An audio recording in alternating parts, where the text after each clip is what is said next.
الحمد لله وكفى وسلام على عباده الذين اصطفى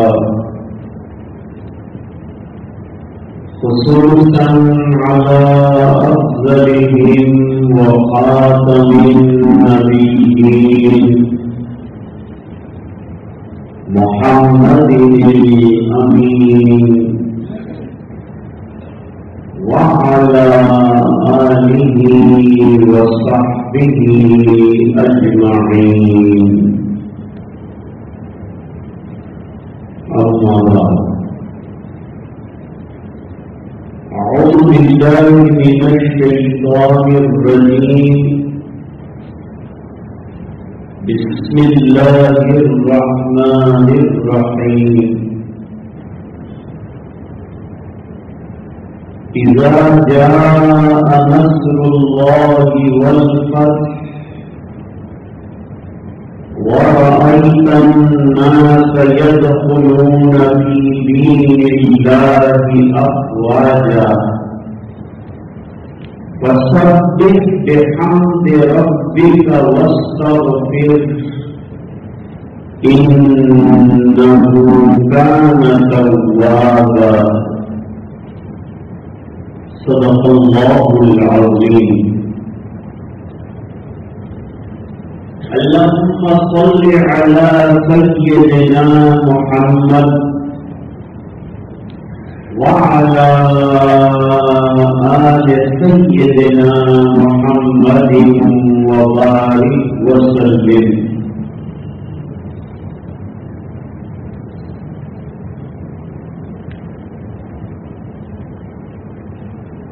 تیسویں پارے کی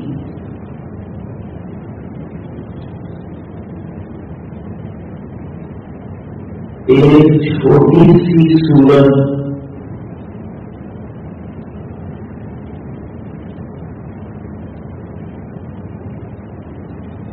جو سارے مفصل میں ہے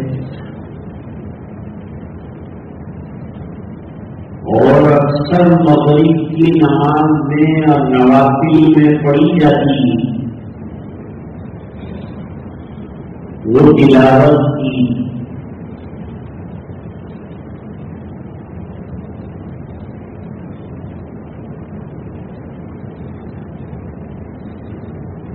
یہ سورت حضور پاک صلی اللہ علیہ وسلم کے دنیا سے تشریف لے جانے کی خبر دے رہی ہے۔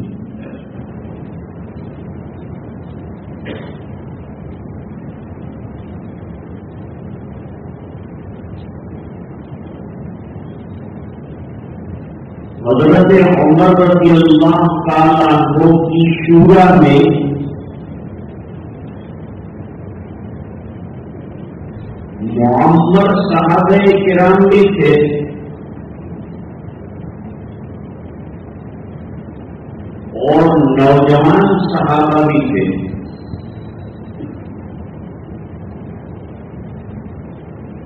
نوجوان صحابہ کرام میں خالد ابن قیس اور حضرت عبداللہ بن عباس رضی اللہ تعالی عنہما ہیں۔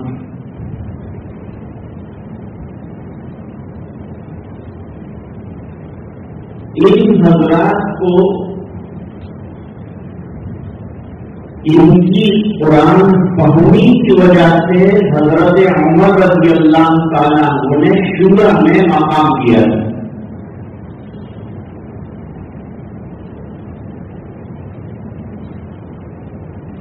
خالد ابن قیس رضی اللہ تعالیٰ عنہ بھی قرآن کریم میں بڑی مہارت رکھتے تھے اور عبداللہ بن عباس رضی اللہ تعالیٰ عنہما کے لیے تو حضور پاک صلی اللہ علیہ وسلم نے خاص دعا کروائی۔ اللہم علمہ الکتاب والحکمہ، اللہ اس کو کتاب اللہ کا اور اس کے احکام کا علم عطا کرنا، یہ خصوصی دعا کی وجہ سے حضرت عبداللہ بن عباس رضی اللہ تعالیٰ عنہما کو قرآن کریم میں خاص ملکہ حاصل تھا جو دوسروں کو نہیں۔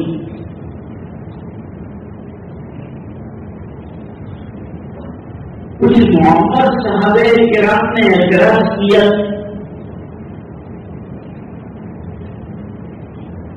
کہ آپ نے جن لوگوں کو شورا میں لیا ہے جو کم سن ہے، اتنی عمر کے تو ہمارے بچے ہیں اور آپ نے ہمارے ساتھ شورا میں ان کو لیا ہے۔ حضور نے حضرت عمر نے سن لیا اور سوچا کہ ایک دن اس کا جواب دیا جائے گا کہ ان کو بیجا نہیں لیا گیا ہے، ان کو ایک مقصد سے لیا گیا ہے۔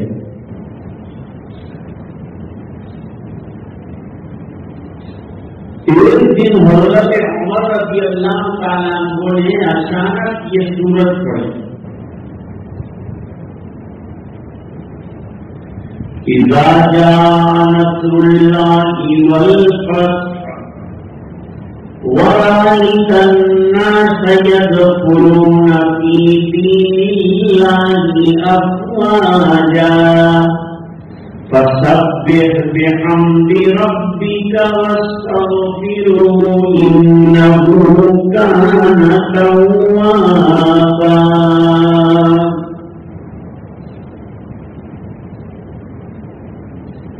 یہ سورت پڑھنے کے بعد پوچھا کہ بتاؤ صحابہ کرام،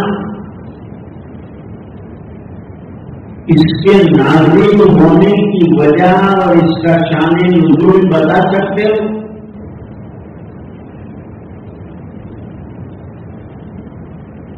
بعض صحابہ کرام نے کہا کہ اللہ کی نصرت کا وعدہ کیا گیا ہے،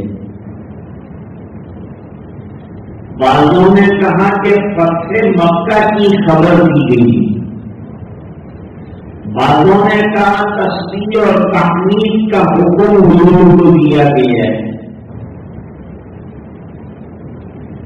حضرت عمر خاموش رہے، کوئی رزلٹ نہیں دیا۔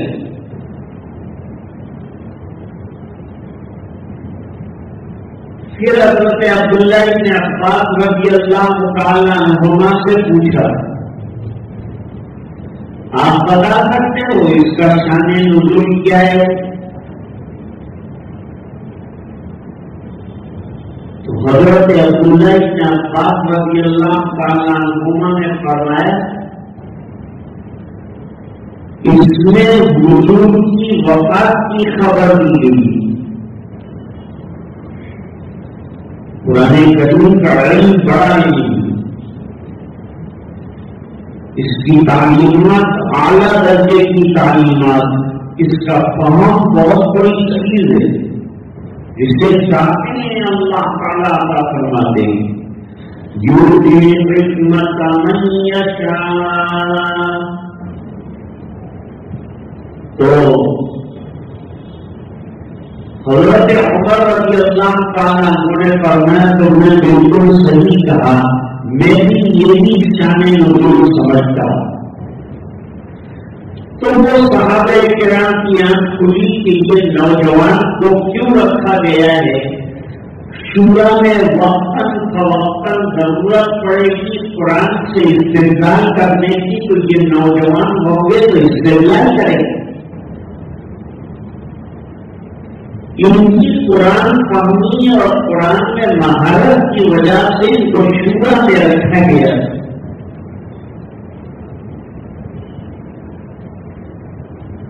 آیت میں آگے چل کر اللہ تعالیٰ فرماتے ہیں سورت میں، فَسَبِّحْ بِحَمْدِ رَبِّكَ، جب مکہ بھی فتح ہو جائے، آپ کا مشن بھی ختم ہو جائے، تو اب آپ کا دنیا سے جانے کا وقت آیا، لہذا تسبیح میں، تحمید میں، استغفار میں اضافہ کر دیجیے. خوب کثرت سے اللہ کا ذکر کیجیے. بس اس وقت سے حضور پاک صلی اللہ علیہ وسلم پہلے ہی آپ استغفار کثرت سے کرتے تھے، اب استغفار کے اندر اور بھی زیادہ اضافہ کروا دیا. اٹھتے بیٹھتے نمازوں میں، رکوع میں، سجدے میں سبحان اللہ و بحمدہ، سبحانک اللہم، اللہم لک الحمد واغفرہ لی، اللہم اغفرہ لی. یہ وظیفہ حضور نے شروع کر دیا، جس کے اندر تسبیح بھی ہے، تحمید بھی ہے، مغفرت کی دعا بھی. اس امت کا لقب حمادون ہے.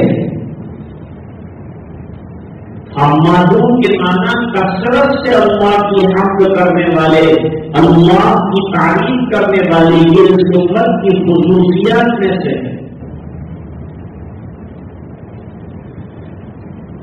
اس لیے قرآن کریم بھی شروع ہوا تو الحمدللہ رب العالمین. بیان شروع ہوتا ہے تو بھی الحمدللہ رب العالمین. خطبہ شروع ہوتا ہے تو بھی الحمدللہ رب العالمین. اور ختم ہوتا ہے جب بھی وآخر دعوانا الحمدللہ رب العالمین. ہم بھی یہ خصوصیات میں سے ہے اس امت. حمد کے معنی اللہ کی تعریف بیان کرنا، یہ بھی وظیفہ ہے. جیسے سبحان اللہ وظیفہ ہے، الحمدللہ وظیفہ ہے، اللہ اکبر وظیفہ ہے، استغفر اللہ وظیفہ ہے. یہ وظائف کو زندگی میں جاری رکھنا اور اٹھتے بیٹھتے پڑھتے رہنا چاہیے. اپنی زبان کو اللہ کی یاد سے تر و تازہ رکھنا چاہیے. اب آئیے دو تسبیحات کے بارے میں بات کرتے ہیں. وہ تسبیح کو لوگ ایک ہی سمجھتے ہیں، حالانکہ یہ دو الگ الگ تسبیح ہیں اور دونوں کے واقعات بھی حدیث شریف میں الگ الگ بیان فرمائے ہیں. ایک تسبیح کا نام ہے تسبیح الفقراء اور ایک تسبیح کا نام ہے تسبیح فاطمی.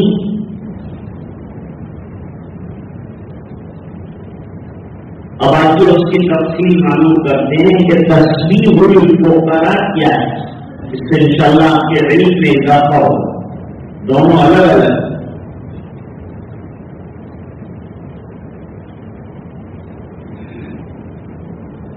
صحابہ کرام میں دو طبقے ہیں.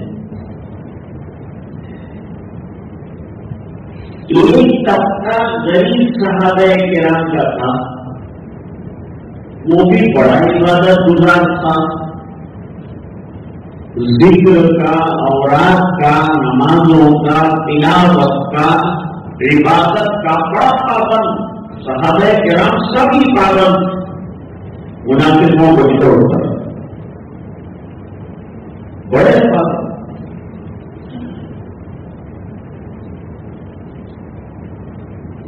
ان غریبوں کا طبقہ صحابہ کرام میں ایک طبقہ مالداروں کا، جیسے عبد الرحمن ابن عوف مالدار تھے، ابو طلحہ انصاری مالدار تھے، حضرت عثمان غنی رضی اللہ تعالیٰ عنہ مالدار تھے.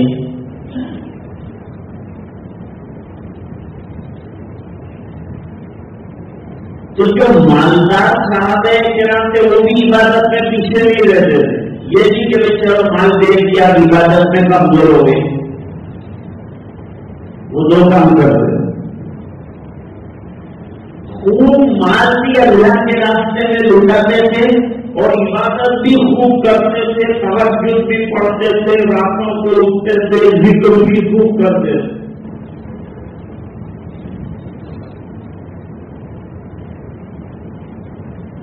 اب یہ تقسیم تو اللہ کی طرف سے ہے. اللہ کسی کو مال دیتے ہیں, کسی کو غربت دیتے ہیں, سب میں حکمت ہے, مصلحت ہے. اللہ تعالیٰ جس حال میں اللہ نے جس کو رکھا ہے اس کو اس حال میں خوش رہنا چاہیے. میرے لیے اللہ نے جو مقدر کرنا ہے میں اس میں راضی ہوں. ہاں, رزق حلال کے لیے محنت کرنا, کوشش کرنا, آگے بڑھنا, اس سے منع نہیں کیا ہے شریعت نے.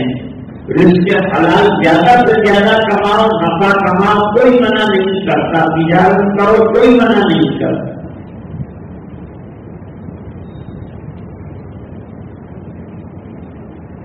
اور مالدار صحابہ کرام ایک طرف عبادت کرتے, دوسری طرف مال لٹاتے, وہ آگے بڑھ گئے. درجوں کے اندر وہ آگے بڑھ گئے. تو غریب صحابہ کرام بیچارے پریشان ہوئے.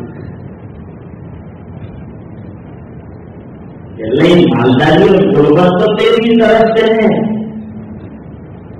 ہم لوگ پیچھے نہیں رہنا چاہتے ہیں, لیکن مال نہیں ہے ہمارے پاس, تو مال نہیں خرچ کر سکتے تو کیا کریں؟ چلو سرکار کے پاس چلے, کوئی مسئلے کا حل نکالے. گئے حضور پاک صلی اللہ علیہ وسلم کے پاس.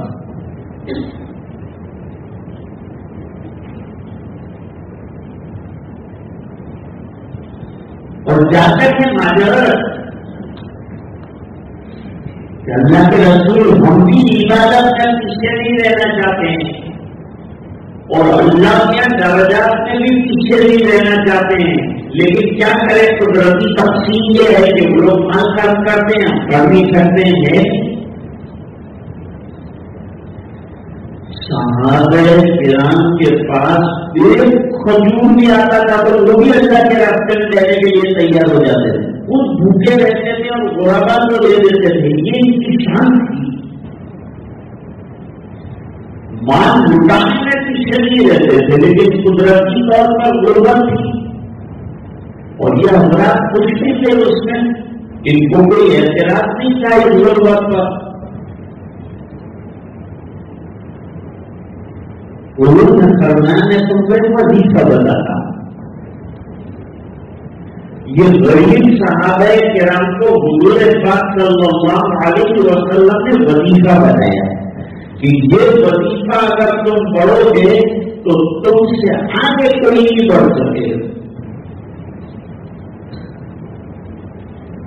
وہ وظیفہ کیا بتایا؟ 33 مرتبہ سبحان اللہ, 33 مرتبہ الحمدللہ اور 34 مرتبہ اللہ اکبر. یہ ہر فرض نماز کے بعد پڑھ لیا کرو. اب اس میں پھر اختلاف ہے کہ جن فرض نمازوں کے بعد سنتیں اور نوافل ہیں وہ سنت اور نوافل کے بعد یہ ذکر کرنا چاہیے, اور جن نمازوں کے بعد سنت اور نوافل کے جیسے عصر کے بعد اور فجر کے بعد اس میں فوراً یہ وظیفہ پڑھنا چاہیے. اس میں بھی ایک مسئلہ اور یہ بیان کیا کہ یوں 100 مرتبہ ہو جائے گا, لیکن اگر کسی کے پاس وقت تنگ ہے تو 30 مرتبہ یا 33 مرتبہ اگر پڑھ لے تو کوئی حرج نہیں. یہ بھی پڑھ سکتا ہے اور یہ بھی پڑھ سکتا ہے. اس میں 100 ہے, اس میں 30 یا 33 ہے. دونوں وقت کی سہولت کے اعتبار سے پڑھا جائے گا. وقت کم ہے تو کم پڑھ لے، وقت میں وسعت ہے تو پورا 100 مرتبہ پڑھ لے، اور نمازوں کے بعد اس کا اہتمام کرے.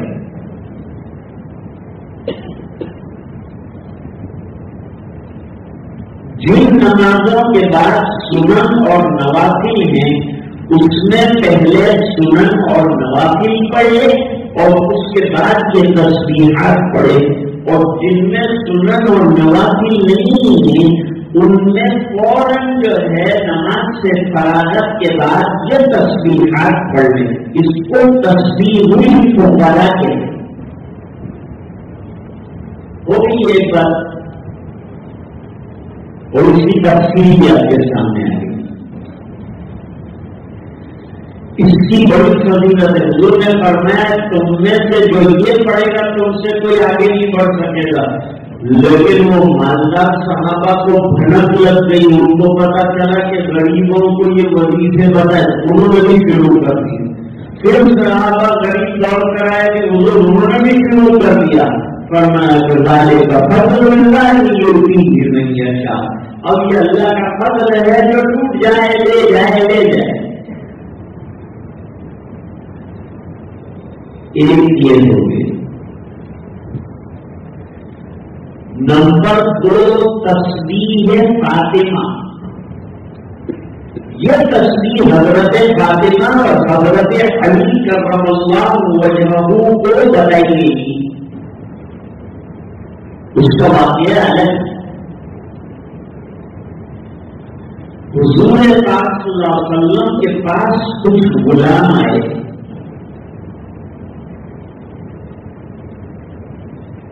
حضرت علی رضی اللہ تعالیٰ عنہ کو پتا چلا کہ کچھ غلام آئے ہیں اور فاطمہ گھر میں بڑا کام کرتی، اور حضور نے کبھی حضرت علی کو ٹوکا نہیں کہ میری بیٹی سے اتنا کام کیوں لیتے ہو، کیونکہ بیوی گھر میں کام کرنے کے لیے تو ہوتی ہے، وہ اس کے مزاج اور شوق سے کام کرے. حضرت فاطمہ اپنے شوق سے گھر کا کام کرتی تھی. اب تو شادی میں پہلے سے طے کرتے ہیں کہ ہماری چھوٹی کام نہیں کرے، تمہاری روٹیاں اور روٹیاں اور یہ گھر کی جھاڑو یہ نوکرانی بنا کے تم نہیں لے جاتا. تو بات صحیح تھی. اس کے لیے اتنا انتظام جو ہے ملازمہ کا کرنا بھی چاہیے تاکہ اس کو آرام دے. اس کا کام شوہر کی ذمہ داری ہے، دوسرے سب کی ذمہ داری نہیں ہے. لیکن ہمارا جو گھر گرہستی اور سنسار کا نظام ہے اس میں سب مل کر رہتے ہیں، اور بہویں جو ہے وہ ساس کا اور خسر کو باپ سمجھ کر ان کی خدمت انجام دینے کو اپنے لیے جنت کا دروازہ سمجھتی ہیں، اور دعاؤں کا دروازہ سمجھتی ہیں کہ چلو کام کریں گی تو دعائیں ملیں گی. یہ دونوں حضرات دعا دیں گے. یہ ہمارے دوسرے ماں باپ ہیں، وہ ایک ماں باپ چھوڑ کر آئے، یہ دوسرے ماں باپ. حضرت فاطمہ رضی اللہ تعالیٰ عنہ چکی پیستی کی ہاتھ میں گٹھے پڑ گئے. اور اس زمانے میں یہ جو گھڑکیاں بٹن دبایا اور آٹا نکل گیا، اس زمانے میں وہ گھماتے گھماتے پسینہ نکل جاتا تھا. تب جا کر کے تو گیہوں پیستے تھے اور وہ غلہ پیستا تھا، اور وہ بھی اتنا شاندار اور باریک نہیں پیستا تھا اس زمانے میں. چھنے ہوئے آٹے کی تو حضور نے پوری زندگی میں روٹی نہیں کھائی. یہ اللہ کا کرم ہے کہ اللہ تعالیٰ ہمیں کوئی وقت ایسا نہیں گزرتا کہ غریب سے غریب کو چھنے ہوئے آٹے کی روٹی نہ عطا فرماتے.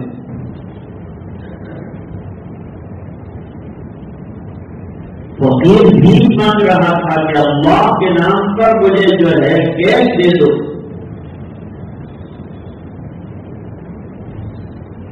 لوگوں نے کہا روٹی نہیں ملتی، کھانا نہیں ملتا، اور اللہ کے نام پہ گیس مانگ رہا ہے. کہاں میرے لڑکی کی برتھ ڈے؟ تو آج تو فقیر بھی ایسے شادی مزاج کے ہو چکے ہیں، فوٹو لے لیتے ہیں، آگے والے تو 10 روپے دیے تو وہ فقیر آیا، اس نے کہا 10 روپے مجھے بھی دینے پڑیں گے، دیکھو یہ فوٹو، نے اس کو 10 روپے دیے تھے، موبائل میں فوٹو بتائے۔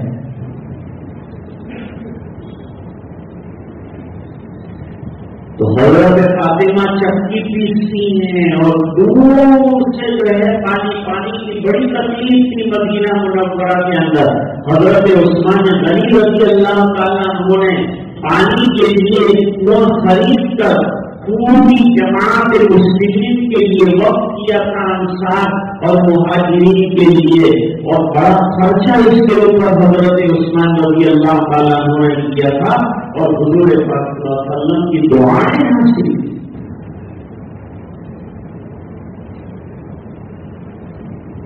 تو حضرت علی رضی اللہ تعالیٰ عنہ نے حضرت فاطمہ سے کہا کہ جاؤ ابا کے پاس غلام آئیں گے، وہ غلام جو ہے ان میں سے ایک غلام بھی تمہیں مل جائے تو وہ تمہارے کاموں میں باہر کے ہاتھ بٹائے، تم کو عبادت کے لیے اور طاعت کے لیے زیادہ ٹائم مل جائے،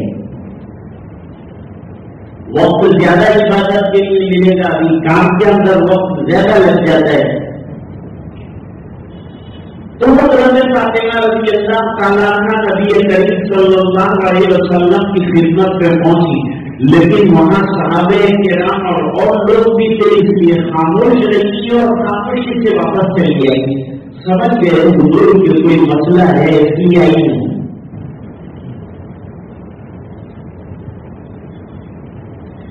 رات کو بنت سے نفیس نبی کریم صلی اللہ علیہ وسلم بیٹی کے گھر تشریف لائے، اور بیٹی کے گھر تشریف لانے کے بعد آنے کی وجہ پوچھی کہ آج بیٹی تو آئی تھی، خاموش رہی، کچھ بولی نہیں، کیا بات؟ پھر بھی حضرت فاطمہ خاموش رہی۔ حضرت علی بولے کہ حضور میں نے اس کو بھیجا، آپ کی خدمت سے میں نے اس کو بھیجا۔ کیا بات تھی علی؟ آپ کے پاس 2-3 غلام آئے تھے تو میں نے چاہا کہ ایک غلام فاطمہ کو مل جائے جو گھر کے کاموں کے اندر ہاتھ بٹائے اور مددگار بن جائے تو اس کو سہولت ہو جائے۔ حضور پاک صلی اللہ علیہ وسلم نے فرمایا کہ جو 2 غلام آئے ہیں وہ بدر میں فلاں صحابی جو شہید ہوئے تھے ان کے بچوں کو میں دینے کے لیے سوچ رہا ہوں، اس لیے غلام تو تم کو نہیں دے سکتا، البتہ بیٹی تم کو میں تھکان دور کرنے کا ایک طریقہ اور ایک علاج بتاتا ہوں، وہ استعمال کرو۔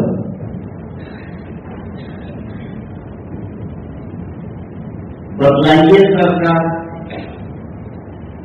یہ حضرات بڑے فرما بردار، اپنا عدوی کرنا تو ان کے مزاج میں ہے نہیں، بس بات سرکار نے فرما دی تو اس پر عمل۔ حضور منبر پر کھڑے ہیں اور کچھ لوگ پیچھے کم دیواروں سے کھڑے تھے اور عبداللہ بن مسعود دروازے کے پاس آ گئے تھے۔ حضور پاک صلی اللہ علیہ وسلم نے وہ جو کھڑے لوگ تھے ان کے بارے میں فرمایا کہ بیٹھ جاؤ، تو عبداللہ بن مسعود دروازے میں بیٹھ گئے۔ حضور نے فرمایا کہ مسعود تم کو نہیں کہا، یہ بڑے صحابہ کرام میں سے ہے، ابن مسعود رضی اللہ تعالیٰ عنہ جلیل القدر صحابہ کرام میں سے ہے اور قرآن کریم کے ماہرین میں سے ہیں اور سنتوں کے بڑے پابند اور متبع ہیں۔ کہا میں نے تم کو نہیں کہا، لیکن کہا سرکار جب یوسف کا حکم آیا تو میں بھی اس کے اندر شامل تھا، لہذا مجھے مناسب نہیں لگا کہ سرکار فرمائے یوسف اور میں کھڑا رہوں۔ اس بنا پر میں بیٹھ گیا۔ حضور نے ان کو آگے بلا دیا کہ نہیں تم آگے آ جاؤ، میں نے ان لوگوں سے کہا ہے، تم سے نہیں کہا ہے۔ کہا آؤ علی تم بھی سنو اور فاطمہ تم بھی سنو، میں تمہیں تھکان دور کرنے کا وظیفہ بتاؤں۔ رات کو سونے سے پہلے یہ پڑھنا چاہیے، سبحان اللہ 33 مرتبہ، الحمدللہ 33 مرتبہ، اور اللہ اکبر 34۔ یہ 100 کا عادت ہو جائے گی۔ رات کو بستر پر لیٹنے سے پہلے یہ وظیفہ پڑھ لیا کرو، تو بیٹی تمہاری دن بھر کی تکان اللہ تعالیٰ دور کرنا دے گی۔ دیکھو اس میں یہ بھی برکت اللہ تعالیٰ نے عطا فرمائی، ثواب تو ملے گا۔ حضور نے فرمایا کہ دنیا کا خادم نہیں دیتا، یہ وظیفے آخرت کے خادم میں، اور انگلی پکڑ کر تمہیں جنت میں لے جائیں گے۔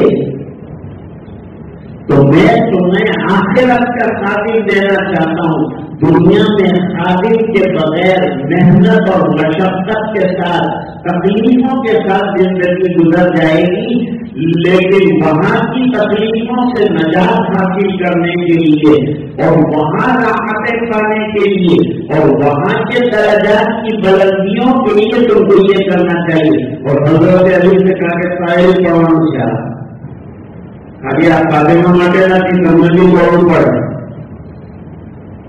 کیا حضور پڑھا کہنا۔ پھر عرصہ دراز گزر گیا، 30 سال کا عرصہ ہو گیا۔ جنگ صفین کے موقع پر شاگرد بھی ساتھ تھے، حضرت علی میدان شہادت سے آئے، اپنے ہتھیار اتارے، تلوار رکھی، اپنا بختر رکھا، بیٹھے، وظائف پڑھے، اوراد پڑھے، عشاء کی نماز پڑھی۔ تو شاگردوں نے اس وقت ایک سوال کر دیا کہ امیر المومنین آپ کو تاجدار مدینہ جناب رسول اللہ صلی اللہ علیہ وسلم نے ایک تصویر حضرت فاطمہ رضی اللہ تعالیٰ عنہ کے ساتھ مل کر بتائی، کیا آپ وہ تصویر کا ورد ابھی بھی کرتے ہیں؟ تو حضرت علی رضی اللہ تعالیٰ عنہ نے فرمایا اس کو استقامت کہتے ہیں۔ ہم لوگوں کا حالت یہ کبھی پڑھ لیا، کبھی چھوڑ دیا، کبھی ایسے ہی رکھ دیا۔ فائدہ کب ہوتا ہے؟ اعمال میں، اوراد میں، وظائف میں فائدہ کب ہوتا ہے؟ جب آدمی استقامت کے ساتھ کام کرے۔ وظائف، اوراد، نماز، عبادات، تلاوات پورے استقامت کے ساتھ جھک کر روزانہ کرے تو اس کا بڑا فائدہ اللہ تعالیٰ عطا فرماتے۔ اور استقامت والوں کے لیے قرآن کریم میں تعریف بھی بیان فرمائی، ان الذین قالوا ربنا اللہ ثم استقاموا فلا خوف علیہم ولا هم یحزنون۔ دوسری جگہ استقامت کی اور تعریف عطا فرمائی، اور حدیث شریف میں نبی کریم صلی اللہ علیہ وسلم نے فرمایا خیر العمل ما دیم علیہ، بہترین عمل وہ ہے جس کے اندر آدمی مداومت کرے، ایک دن پکڑا دوسرے دن چھوڑا، یہ نہیں۔ حضور پاک صلی اللہ علیہ وسلم نے حضرت عبداللہ بن عمرو بن عاص رضی اللہ تعالیٰ عنہما سے فرمایا یا عبداللہ لا تقل مثل فلان، اے عبداللہ فلان آدمی کی طرح مت ہونا، وہ پہلے تہجد میں اٹھا کرتا تھا پھر بعد میں اس نے چھوڑ دیا، آخری وقت میں تو آخری وقت میں چند رکعتوں کے لیے تہجد میں اٹھا کرو اور اوراد وظائف پڑھا کرو، روزانہ تلاوت کا معمول بنا لو۔ اور استقامت کے ساتھ ہمارے سلسلے میں ایک مرید تھے، 22 سال تک روزانہ ایک پارے کی تلاوت میں انہوں نے کوئی کسر نہیں چھوڑی، اور ایک دن کا ناغہ انہوں نے نہیں کیا. اس طرح سے قرآن کریم کی تلاوت کرتے تھے. حضرت علی نے کہا جس دن سے جناب رسول اللہ صلی اللہ علیہ وسلم نے حکم فرمایا ہے بندے کو یہ وظیفے پڑھنے کا، اس دن سے لے کر آج 30 سال ہو گئے، کبھی اس کا ناغہ نہیں. اس کا نام استقامت. اللہ تعالیٰ نے استقامت میں بڑی خیر رکھی ہے. تو اوراد اور وظائف نمازوں کے بعد پڑھنے کا اہتمام کرنا چاہیے، سونے سے پہلے بھی اہتمام کرنا چاہیے. انشاءاللہ دن بھر کی تھکان اللہ تعالیٰ دور فرما دیں گے، اور جو ثواب اور اجر عطا فرمائیں گے اس کا تو کچھ نہیں کیا. اللہ تعالیٰ سب کو عمل کرنے کی توفیق عطا فرمائے. وآخر دعوانا ان الحمد للہ رب العالمین.